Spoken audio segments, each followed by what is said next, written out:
Ito na mga kababayan. Yung mga kababayan natin dyan sa Qatar na nagrally, na nakulong, nahuli at nakulong, mga kababayan. Nako. Naging obligasyon pa sila ngayon, naging problema pa sila na ngayon ng gobyerno, ng administrasyong Marcos, mga kababayan. Dahil talagang malaki ang babayaran nila bawat isa. Pangalawa, kulong pa sila ng 3 taon. Ngayon, mga kababayan, asan si Vice President Sara Duterte at si Robin Padilla? Bakit hindi nila ito aksyonan or gawa ng paraan, tulungan man lang itong mga kababayan natin ngayon? Total naman, Duterte naman ang sinisigaw nila. Dahil naman kay Duterte, kay dating Pangulong Duterte, sigaw sila ng sigaw dyan sa ibang bansa. Gusto nilang pabagsakin ang administrasyong Marcos. Ngayon, nang nahuli sila, si Marcos ang mamumroblema. Pamahalaang Pilipinas po ang may obligasyon sa kanila ngayon. Na sino ba ang pinababagsak nila? Ano ba ang sinisigaw nila? Diba, Duterte? So, ano ngayon ang ginagawa nitong dalawang ito? Si Robin Padilla mukhang ermitanyo. Tatanong lang po mga kababayan senador nga ba yan? Bakit parang naging komedyante na ang dating nito ni Robin Padilla? Nakakahiya ang dating. Patawa-tawa ang ginagawa nitong si Robin Padilla dyan sa Netherlands, mga kababayan. Ewan ko ba? Bakit paanong naging senador, naging number 1 pa? Tingnan nyo na lang ang hitsura. Yung mga sinasabi, mga kababayan, pinagtatawanan na lang siya ni Harry Roque dahil talagang walang laman, walang alam. Ang mga pinagsasabi nito ay malayo sa katotohanan, mga kababayan.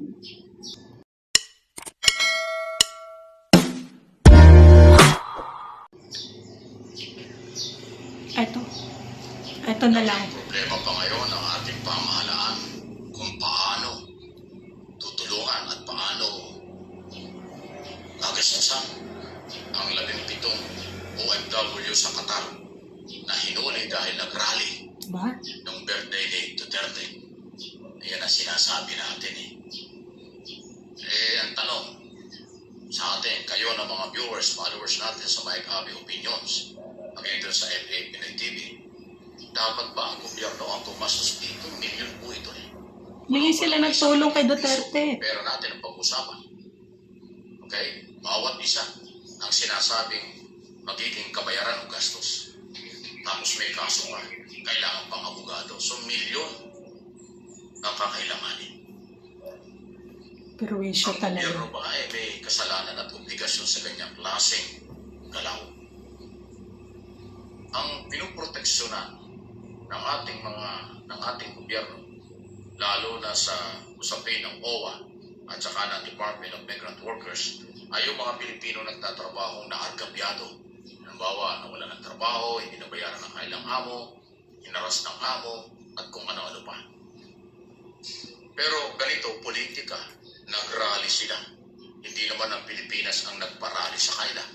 Ang nagparally sa kanila ay ang kampo ng mga taga-suporta ni Duterte. Kung volunteer man yan o minagutos sa kanila, ay kanilang diskarte yun. Private, pang-pribadong galaw nila yun.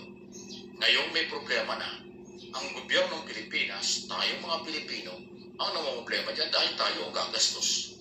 Kaya nga tama ba na ang Pilipinas ang gagastos ng milyon? Ito mga kababayan natin, di ba nila alam kung gaano kahigpit dyan sa Qatar? Hindi ba nila alam ang mga patakaran dyan? Total naman nandyan sila. Dapat alam nila yan. Bakit nila ginawa yan? Siguro kung may mga pangako, nakakapuranggot, ayan, panghabang buhay nilang pagsisisihan. Kung nagpapadala pa sila dito sa Pilipinas, sa kanilang mga pamilya, kung sila pa ang mga bumubuhay, may mga anak, may asawa, o paano ngayon yan? Gutom ang kanilang pamilya rito sa Pilipinas.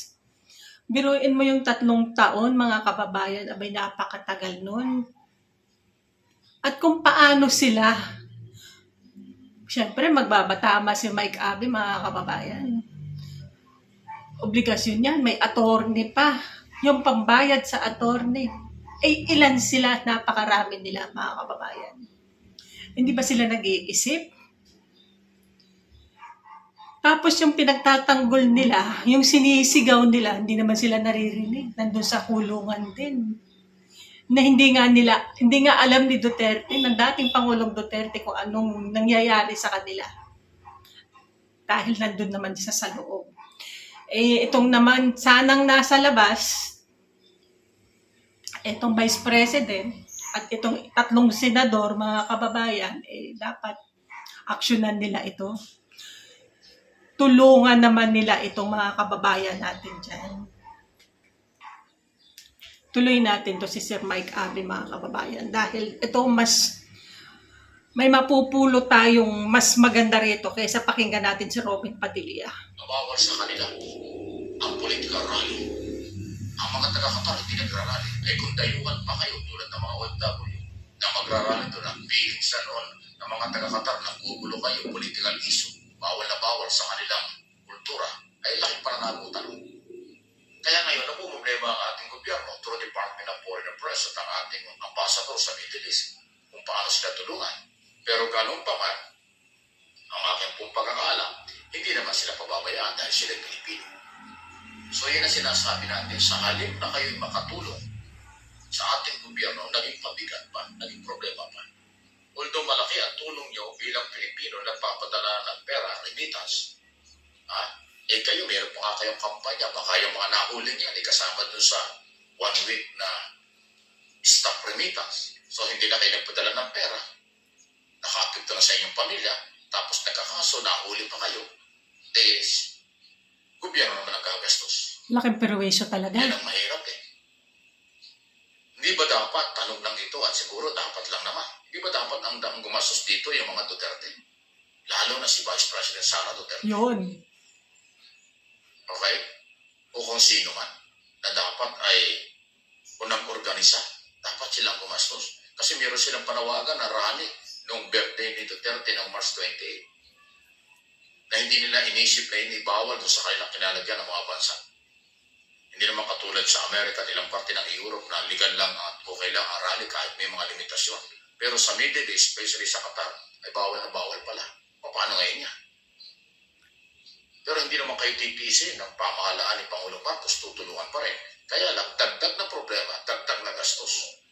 Na inyo namang personal na galaw, inyong personal na aksyon na wala namang kinalaman ng Estado at wala namang kinalaman ng Philippine government. Yan ay bahagi lang ng inyong pagsuporta kay Duterte. Pero ngayon may problema na kayo, gobyerno ang tutulong o gobyerno ang inyong lalapitan. Parang hindi tama, ano ha? Ano inyong masasabi dyan? Mga Pilipino, ako versus.